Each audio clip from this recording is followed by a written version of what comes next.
So, some people might wonder why I speak so much about that mystical art that some people call magic. Well, this channel is centered around history and mythology. So, why the magic? Well, it's not just history and mythology that I'm interested in. My main interest is in belief systems, and I'm particularly fascinated by the belief systems of the ancients. So today I'm going to answer the questions why I talk so much about the Celts, and what is this relationship between nature-based systems and this mysterious thing that some people call magic.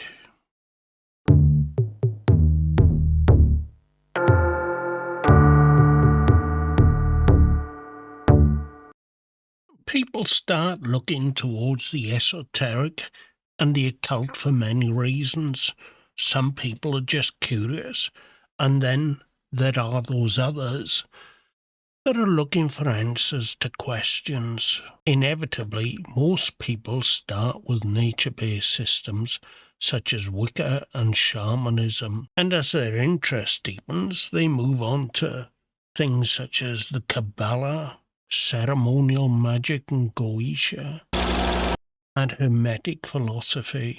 And all of these things are very interesting, and there are wisdoms to be learned through them all. But then for some, the questions remain unanswered. You see, some of these systems have rituals that put the practitioner through quite some strenuous rigour, and they can go on for months, cutting themselves off from society. And then you have to ask the question, how do these rituals actually work? It's difficult to rationalise how such rituals, more than likely created during the medieval period, can really have any effect in a real world. And that's just one thing. If you came into this looking for answers, well, the answers are just not there.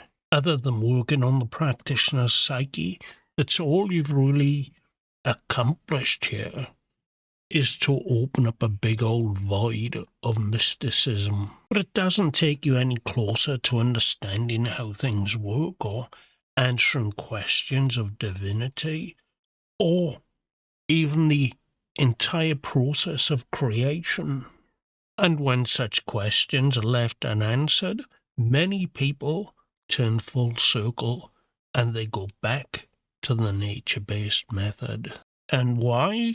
It's because nature has a very real, tangible relationship with science and the real world that we live in. It's not about gods made in man's own image.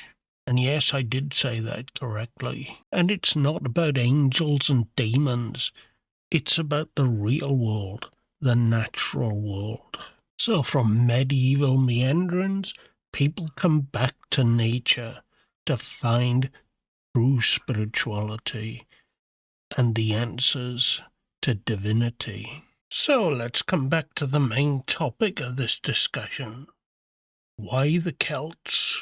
Well, I just happen to be one of those people that did go the full circle. Certain circumstances or experiences, if you like, left me looking for explanations.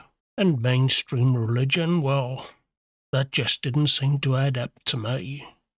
So it left me looking elsewhere. So I started looking at alternate belief systems.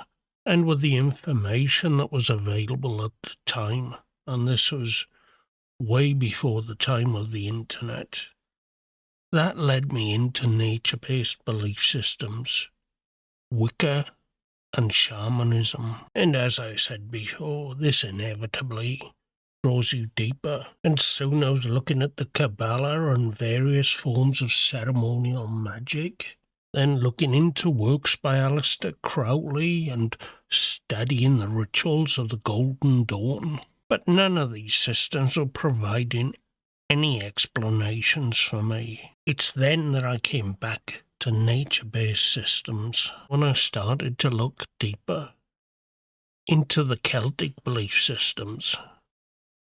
It's then when the lights turned on and things seemed to make sense. I'm not going to speak about those experiences of my youth because it's difficult to rationalise. But all I'm going to say is the more I understood and studied nature-based systems, the more sense things seem to make.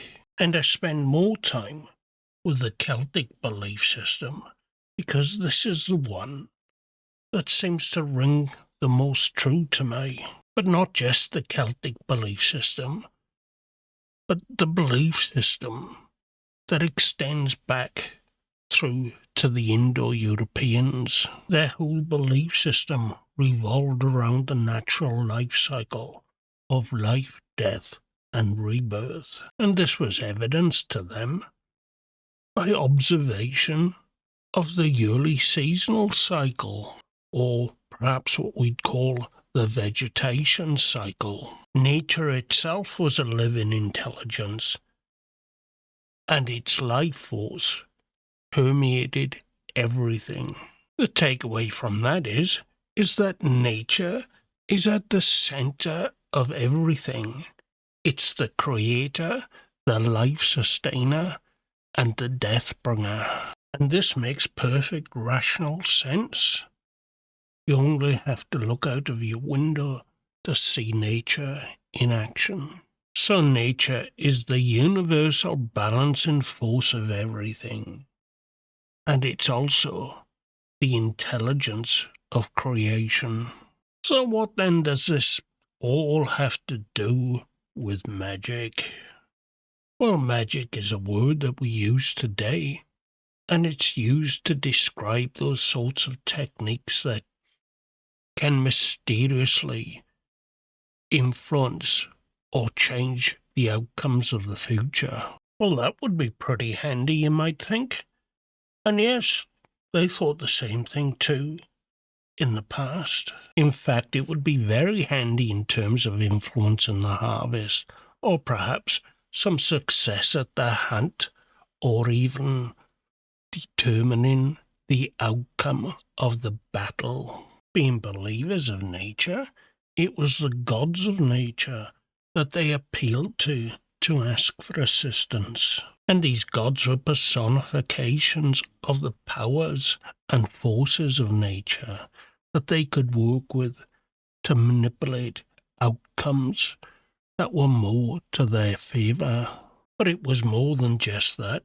By working with nature, they were bonding and becoming closer to those powers of their creator. It's an integral part of any practice of a nature-based system. Just as prayer is a very important part of some belief systems, forming a bond between man and his God, working with the personifications of nature and embracing and bonding with nature is integral to the nature-based belief system. So working closely with nature and communing with the personifications that represent the powers of nature is an essential part in the spirituality of the belief system.